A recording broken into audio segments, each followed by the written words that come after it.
Victor, David.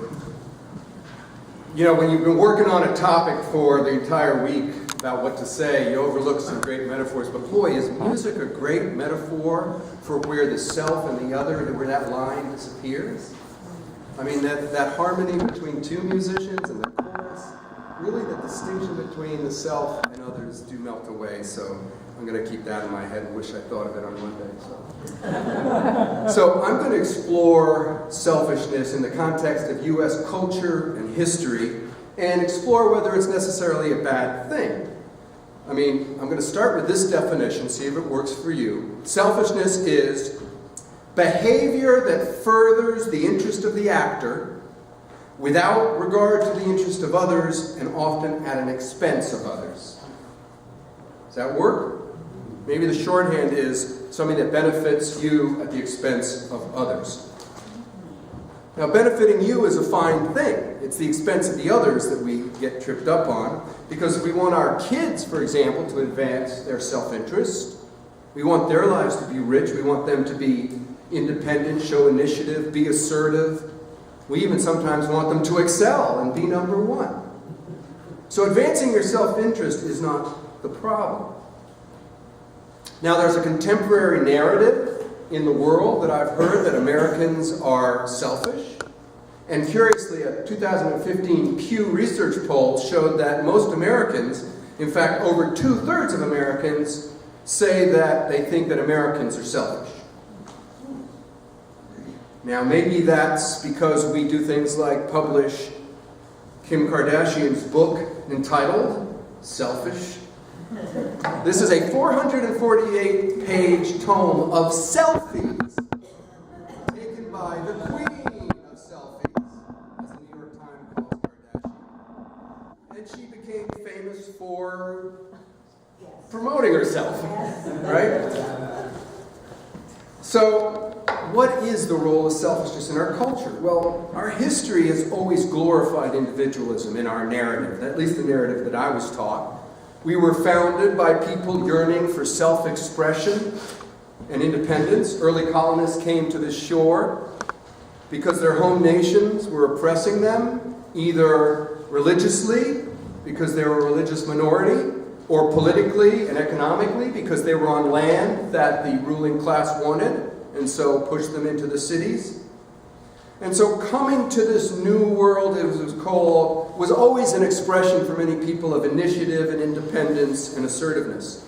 And as our economy grew stronger and more self-reliant, this narrative continued, but left out the cost for others.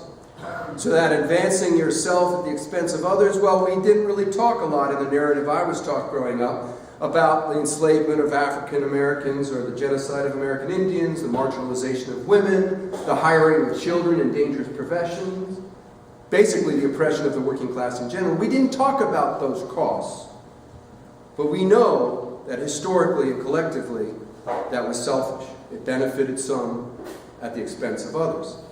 But back then it was all justified by some pseudoscience that grew out of social Darwinism, because our collective greatness was wrapped up in this narrative that somehow this dog-eat-dog competition would end up benefiting everybody.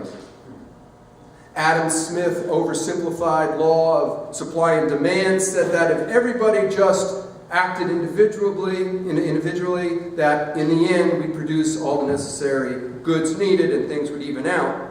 But the ironic result of this self-glorification of the individual is that collectively we imposed oppression and misery on so many. So in that context, I think selfishness was definitely terribly destructive. That was the context that the founder of ethical culture was dropped into in 1857 when he came over with his family from Europe. He grew up in the United States where the early stages of the Gilded Age were coming on, a time when the glittering gold of the very wealthy obscured the oppression of so many. Conspicuous consumption was becoming the rage, and mansions were being filled with lots of precious ornaments and silver and paintings and so on. And Adler, who founded this movement, wrote in an essay called The World Crisis about Darwinism and how it brutalized people. He said, "The ascendance of industrial society dehumanized the owner the manager and the laborer alike. In other words, he said we're all trapped in this unending materialism that causes great suffering. Now, interestingly, Adler didn't drink the Marxist Kool-Aid that was being offered around because he actually saw socialism as a form of selfishness. This is curious, but he said it had the same agenda as that of capital, using force and confrontation to gain more money and material for our group, our tribe, our class. He called socialism as well as capitalism an example of collective selfishness.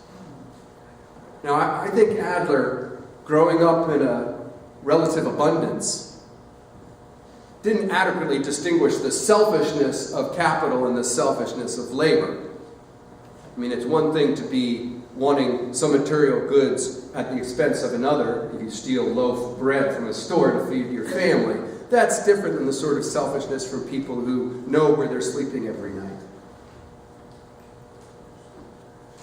And while many of us sympathize with the working class's radicalization, Adler chose reform over revolution.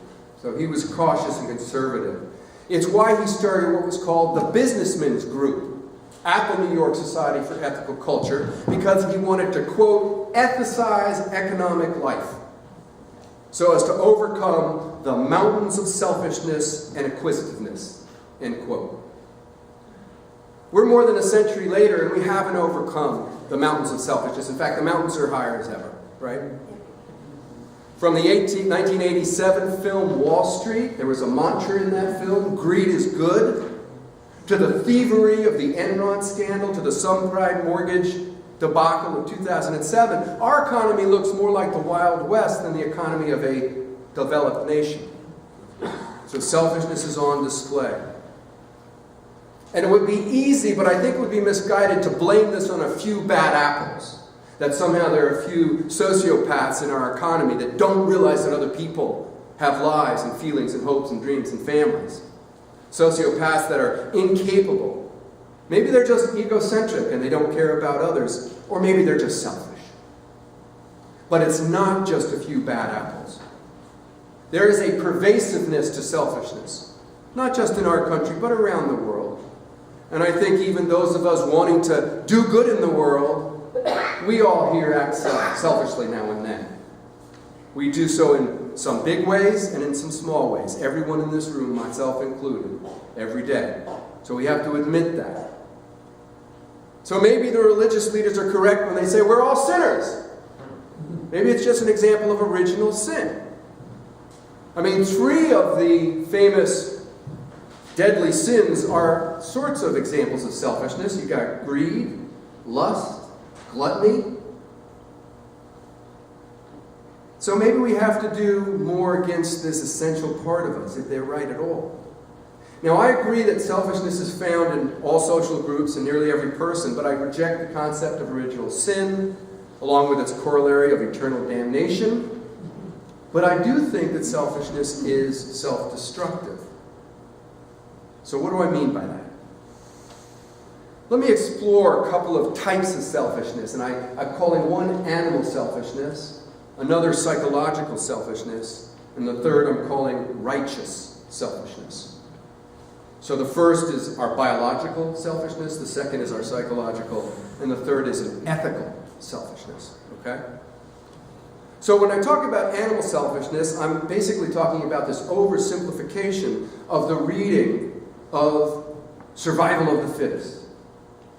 Thomas Hobbes in the 16th century said that human life is nasty, brutish, and short. And that's it. We're basically brutal animals. And we viewed this growing field of animal studies in the 1800s to come up with these new theories of evolutions that somehow emphasize narrow interests and selfishness. But there's a lot of evidence that Darwin saw cooperation as important as competition. And that's often overlooked. But the most successful spokesman of social Darwinism was Herbert Spencer, who in his book called The Principles of Biology first coined the phrase survival of the fittest. And he insisted that competition, motivated by self-interest, justified laissez-faire economic policy that encouraged rather than discouraged selfishness. And this perspective dominated philosophy. Friedrich Nietzsche was a big fan of this. He added into the mix the idea that every one of us carries within us some primordial will to power, that we're pushing ourselves towards oppression of others. And this perspective is very well alive today, reborn because the darling of the alt-right, a woman named Ayn Rand, you may know of, is being brought back to life. This perspective is everywhere you see. Now, Darwin says that in fact it's not true. Dawkins, who wrote the book The Selfish Gene, promotes that we are all born selfish, and maybe that's true in some regards, but Darwin actually says in The Descent of Man the opposite. He didn't throw away the potential that innate in us is concern for others. He said, intuition, with the aid of an active intellectual powers and the effects of habit, naturally lead to the golden rule. As ye would that men should do unto you, do ye to them likewise. And this lies at the foundation of morality, end quote. So Darwin saw that these constructions, like the golden rule, came from a very basic human empathy and kindness and altruism. Maybe that little bit of love in their hearts, right? So, a similar expression of animal selfishness I'm going to call psychological selfishness, because you see it in a lot of moral philosophy circles, where people say that you only do what will give you pleasure and you will try to escape punishment. And this was very popular throughout moral history. In almost any intro to philosophy textbook, you'll read a story by Plato in the Republic called The Ring of Gyges. And in this ring, in this story, the ring is found by a gentleman. This is the ring of the king of Lydia, named Gyges. And the person who found it realized that when they put the ring on, they suddenly became invisible. And in the story, once they figured they could get away with stuff without being caught, they proceeded to rob and rape and pillage at will. And this story is echoed that, hey, if you take away the potential of being caught, all human beings are going to do terrible things. But sociopaths notwithstanding, most people generally don't like to see other people suffer. So I think one of the problems with psychological selfishness is that, in fact, we don't always act that way. People choose to help each other naturally. Now, there's a slightly more refined version of psychological selfishness that disputes this. It claims that we only do what feels good because we all want to feel good about being a good person. So what happens if we want to be a good person and that makes us feel good? Some say that we're programmed by parents and society to want to be good, nice, get praise for being such a good person, especially women, which will be a big part of my talk next month on anger. All want to be nice, right? But this view actually, Nietzsche said, means that we can be easily controlled, because if you teach people to want to be nice, then the authority figures can hand out little kudos for being nice and they can control you that way. So another problem with this is that, in fact, it can be dangerous when it's used in this manipulative way. And I think it is when I talk about this idea of righteous selfishness, which is not just describing our behavior as being selfish, but it's actually about saying we should act that way. It's ethical to act that way. Ayn Rand puts it, and a lot of the administrators today running our country say that it's one of their favorite books. Rand argues that since individuals know how best to please themselves, that we should focus on that and not run around doing good for others. Because we don't know how to do good for others well. We do know how to please ourselves. In other words, being exclusively selfish is a virtue in this paradigm. And this type of selfishness actually worries me the most, because it's being encouraged today. It fuels the rising hostility to social programs that help people without houses or food or education or jobs. I think it's a big part of the reason why Trump got away with saying that he's smart because he avoided paying taxes. I think it's a lot about the sense of entitlement that was a big part of the Kavanaugh hearing. The idea that being selfish is a good thing. Because it's one thing to say that, hey, we are selfish a lot of the times. It's another to say that we should do more of that. At least there's a potential for self-reflection and humility and correction if we admit our selfishness but don't promote it. And I worry about this promotion of selfishness. So how do we undo the effects of this allegiance to an extreme and exclusive and righteous selfishness that's being promoted? I think one thing we can do is to talk about the human potential to care for others, to become more caring. And one way to do that is to talk about how selfishness is self-destructive. It's self-destructive. It often does not further our self-interest. I read an article in The Federalist by the conservative Robert Dranzinski, and he actually took on Kim Kardashian and said that her art simply elevates the religion of the self. But in it, he actually goes back and talks about how it echoes a lot of old-fashioned views. But it doesn't promote Kardashian because of her skills, or her competence, or her creativity. Dranzinski says, she is famous for being famous. It's fame without content. He continues, it's not really about the self, it's actually about the audience. The people to whom you are sending the selfie. It's about desperately trying to get attention from others. And he cites Ayn Rand, who called these sorts of efforts at content-less self-promotion, selfishness without a self. Well, that doesn't seem like a very constructive. It sounds pretty self-destructive. Ironically, this expression, selfishness without a self, makes me think of a Buddhist monk who might run away to a monastery to try to meditate away his ego and attain of consciousness without a self. But there are times that I want to do that. I want to escape the world. And there are times, however, that I want to escape my ego. And that's the point of Buddhist meditation. Now, most Buddhists who are part of the Mahayana school don't escape to a monastery. They are engaged in the world. That's where they do their work as Buddhists. They try to heal a broken world. They don't focus so much on the self, whether that is self-promotion or self-sacrifice, whether it's selfishness or altruism. They focus on loving kindness. They focus on compassion. They focus on decreasing suffering, wherever it is. Me, you, them, here, there. That's one of the most valuable lessons that I draw from Buddhism, is that we should stop trying to focus on who benefits from certain experiences. Instead, we should nurture kindness and compassion and let the fruits of those awarenesses grow where they may. It's so different from the Western model of justice, which is all about righting the scales of justice, rewarding the good and punishing the bad. We have such a retributive sense of justice. Who gets what? At what price? Who pays? The Dalai Lama offers a very different approach in an essay he wrote called Compassion in the Individual. He said, you should realize even though your opponents appear to be harming you, in the end their destructive activity will damage themselves only.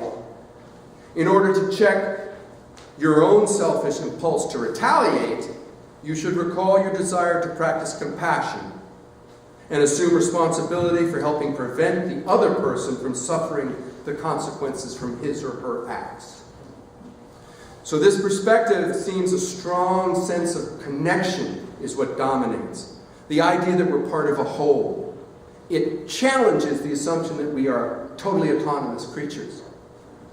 Too often we divide human behavior into strictly one or the other categories, either being totally altruistic or totally selfish. When in fact, usually our motives and our actions fall somewhere in between. It's about trying to do good in the world for ourselves and for others.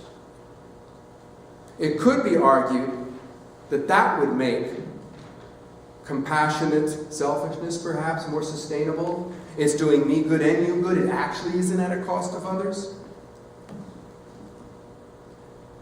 As I move towards my conclusion, I want to just add on a more important and related piece of this that I'm trying to get to.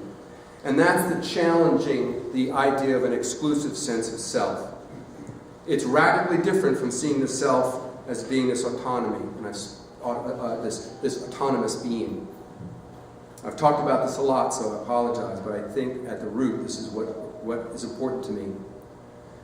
We can counter narrow selfishness by promoting a form of transcendence. I don't mean it mystically or spiritually. I talk about that transcendence as transcending the idea that the self and the other are totally separate. Traditional religions always emphasize this. In the religion of duty, our own founder spoke that neither exclusive individualism nor complete altruism is the right path to a fulfilling life. So he doesn't sign on to the almost masochistic sense of punishment that is in a lot of religions. Focusing on the self, though, whether the self is to be promoted or sacrificed, does not do justice to our interconnection. We're not totally autonomous, self-sufficient, and separate in our life or in our love. Ed Erickson, a leader in ethical culture for years, wrote that ethical humanists believe that our inner life and our interpersonal connection are inseparable aspects of a living whole. Erickson says that what kept ethical humanism from drifting towards selfishness was the interpersonal and competitive conception of personality development and ethics. In other words, our whole self includes others. And if you look into humanist psychology, you'll see that theme. This synthesis of the individual and the collective actually had roots for Adler in the writings of Emerson. Now, Emerson loved mystical language, so again, brace yourself.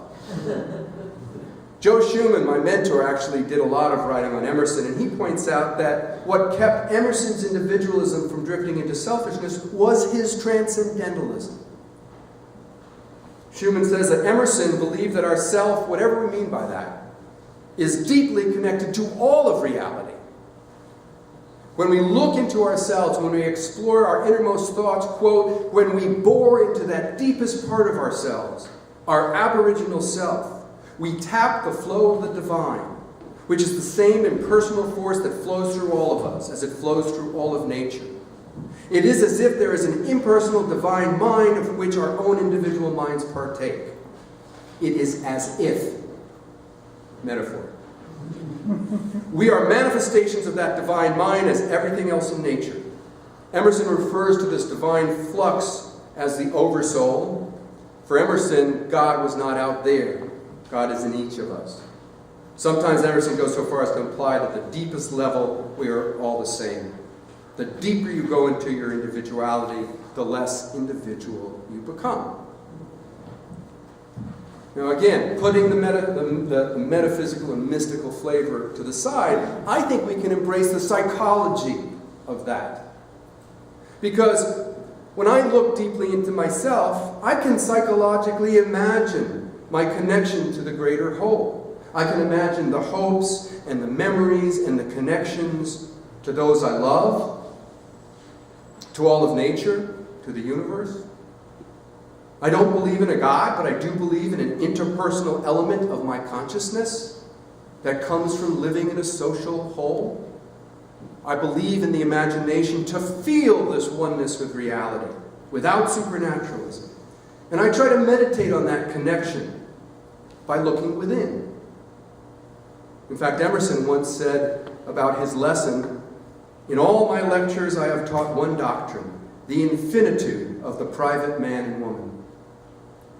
The infinite within. In fact, one of my favorite books, which is Spirituality for the Skeptic, The Thoughtful Love of Life by Robert Solomon, carves room in the humanist tradition for a transcendental experience. Transcendental. For him, spirituality is that passionate sense of self-awareness in which the very distinction between selfishness and selflessness disappears. Adler emphasized that in an ethical philosophy of life, where he said that both the self and the other are both included and transcended, and a consciousness can arise in which the, quote, self is incidental. When you lose yourself, whether it's in music, in meditation, or in acting to make the world a better place, you become more of yourself. To save others can help you overcome the egoism and the selfishness. Now, if all this mystical language makes you uncomfortable, as it does me some of the time, I'll just bring it back to earth with one last note. Our social world right now is torn into pieces, into vacuous self-promotion on one hand and brutal politics on the other. We need a more beautiful and a fulfilling way to understand selfishness. In the political world, we need a shared sense of identity, a shared sense of destiny. This sense of shared identity and destiny was spoken of by my grandfather, Robert Taft, and there are few people who would have been more skeptical of Emerson's language than Robert Taft. He lived and died in the mundane world of daily politics, but he would agree that back in the era of McCarthyism, where there were deep divisions like there are today, there were some problems that had to be solved by identifying the whole. He said, of course, fundamentally, this bitterness is due to a deeper cause, the general unwillingness to recognize the good faith, honesty, and point of view of others. Putting it another way, we cannot improve our own condition at the expense of the welfare of other groups. Socially, politically, selfishness is self-destructive. At root, personally, selfishness is self-destructive. Regarding our biological heritage, our psychological makeup, and our civic future, we're tied together. Our salvation lies in connection. In order to flourish, we have to rise above this narrow selfishness that divides us and nurture our common identity, our common hopes, and our common dreams. Thank you very much.